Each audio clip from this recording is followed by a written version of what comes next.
let's welcome Joy. Okay? So, great to have you here, okay?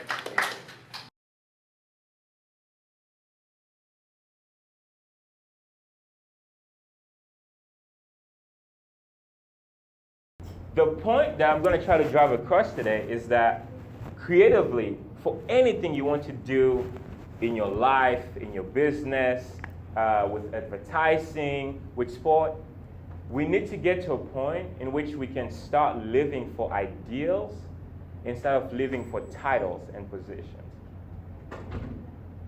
Just let that sink in for a minute. Live for ideals instead of positions and titles. Because this is what happens. When we live for position and titles, once you guys graduate, right, you apply for a job. Someone else applies for the same job. So I am trying to become this title, whatever it is, in whatever company.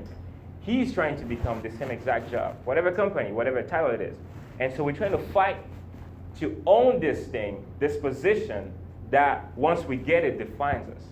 But what is an ideal? Making people happier. That's an ideal. Changing a neighborhood. That's an ideal. Breaking a cycle in my family. That's an ideal. Making sure my kids don't go through what I went through as a child. That's an ideal. And the beauty about an ideal is that you can spend your whole entire life and never meet it.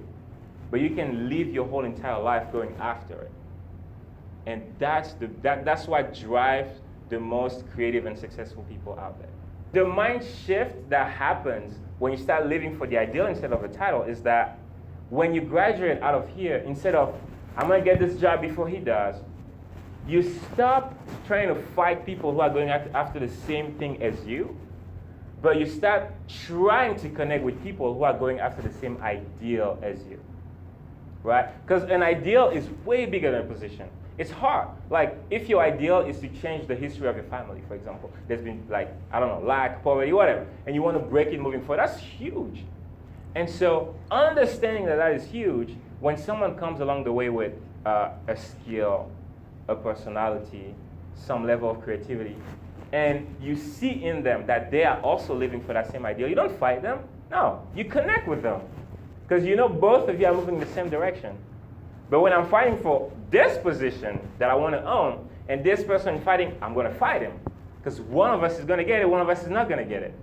Same exact scenario, but completely different mindset. Networking, right? We learn in school networking. You connect to people, so you get to a job, so you get to a position. But there is a kind of networking that doesn't connect you to jobs, but connects you to people who are moving in the same direction as you.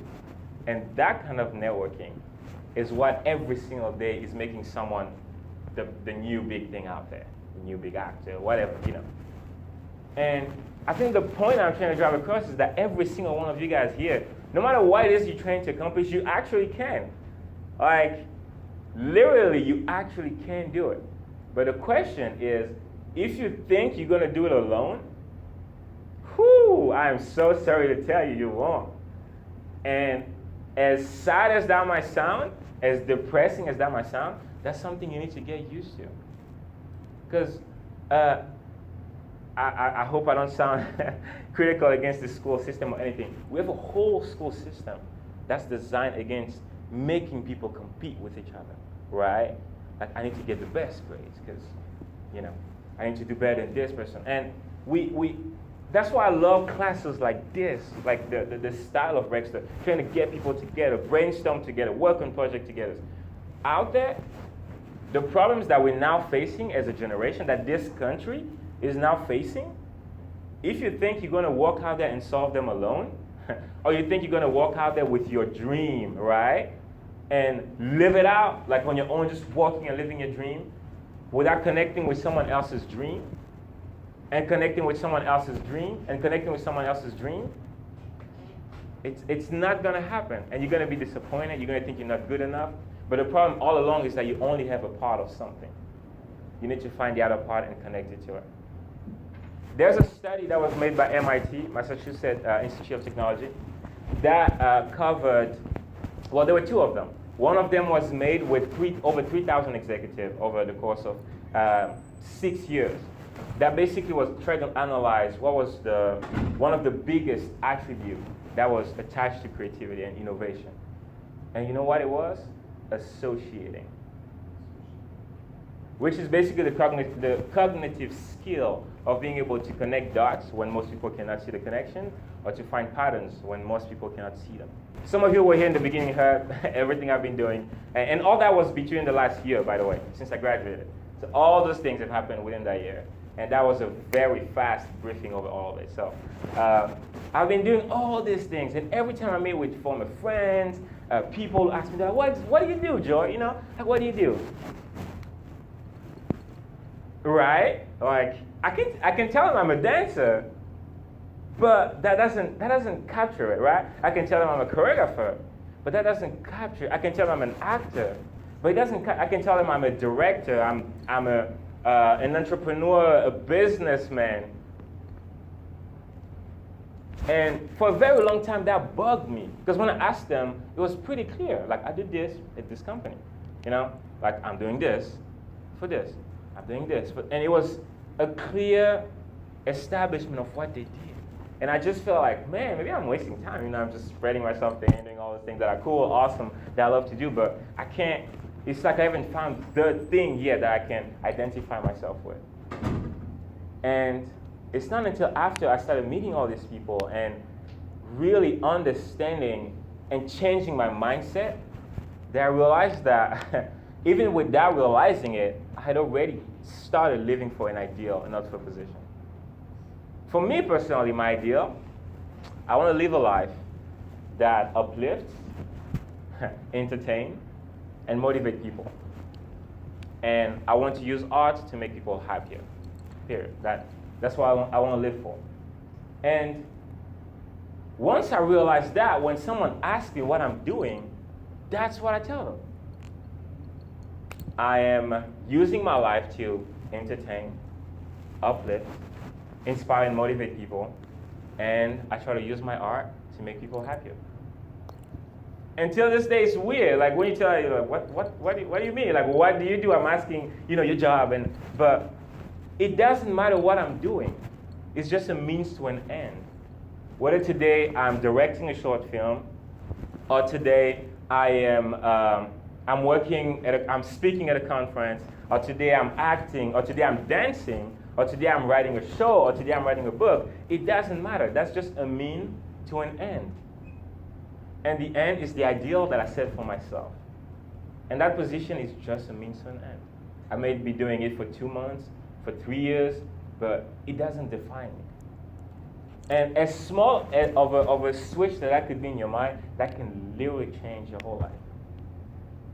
In the beginning, I asked who were seniors, because, I mean, whether you're graduating this semester or next semester, you'll be in my shoes next year, literally. And you need to know that. Because I think I was fortunate to have very big goals very early and wanting to make a huge change very early. And so I got out of college I was running hard after what I wanted to do. And God's favor was on me. I was able to connect very fast, to grow very fast. And today, I'm reaching almost 20,000 people worldwide, as far as my social media outreach and stuff like that. In a year, right? And it really takes getting in a place in which you really, really understand that you're worth way more than any position you can possibly ever have.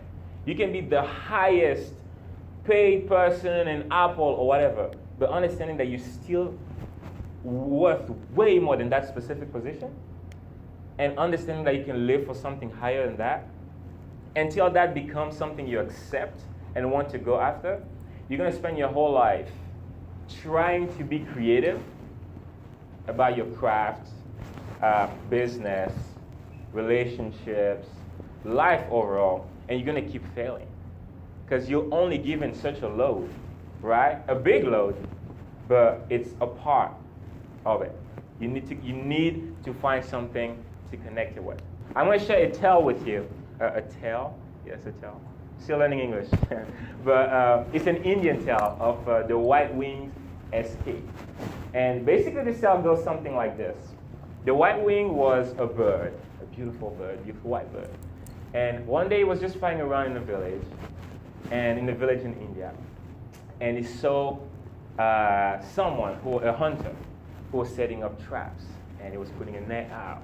Because he's like, today I'm going to catch the biggest amount of birds I've ever caught. And this net, the bird didn't know this, but this net was super heavy. It was heavier than the net that most other hunters would use. And so this hunter was like, today I'm going to get this bird. I'm going to eat them up, my family later on. I'm going to sell the remainings, all that stuff. So he's setting it all, put some grains of rice on the floor, and he goes behind the tree and just waiting, right? And White-wing is like, this is just another net. We're good. Just goes in, starts eating. His friends comes. And then before you know it, hundreds of birds under the net, just eating. And so, of course, the hunter sees it and then, pulls the rope. Boom! They're all trapped. They can fly away, right? And so they all start trying to fly away. Every single one of them just trying to fly. But, of course, the net is way too heavy. And they're all trying in their own way, just trying to fly, but they can't. And so White-wing is like, wait, hold up, guys. We're tougher than this, right? Instead of all trying to fly at different times, what if we all try to fly at the exact same time and in the same exact direction? I think we might be able to lift this. So he gets all of them to just quiet down. And at this time, the hunter is just walking by, like, yeah, I got you guys. Right, that's right. And right then, White-wings is like, all right, now let's go. Every single bird under the net starts flying up at the exact same time. And guess what? They flew. And as the hunter was walking, he literally saw the net looking like it was just floating and just floating into the sunset. And they got away. Every single one of us has the ability to fly, right? Just like those birds, every single one of us had the ability to fly. But that's not the question. The question is the burden, the challenges, the toughness, the difficulty, the craziness that life has put us in, and what the things we have to go through to be successful, to actually make a significant difference in this world, to solve issues like human trafficking, like world hunger, like things that today still hurting us as a species. Those things we are not going to be able to fight on our own. It's way too heavy. Including your dream of becoming the richest man, the richest woman in the world, all that. You can't do it alone. You have the ability to fly, but you just need to connect with people who will fly at the same time as you and in the same direction as you. And if you can do that, there's nothing too big.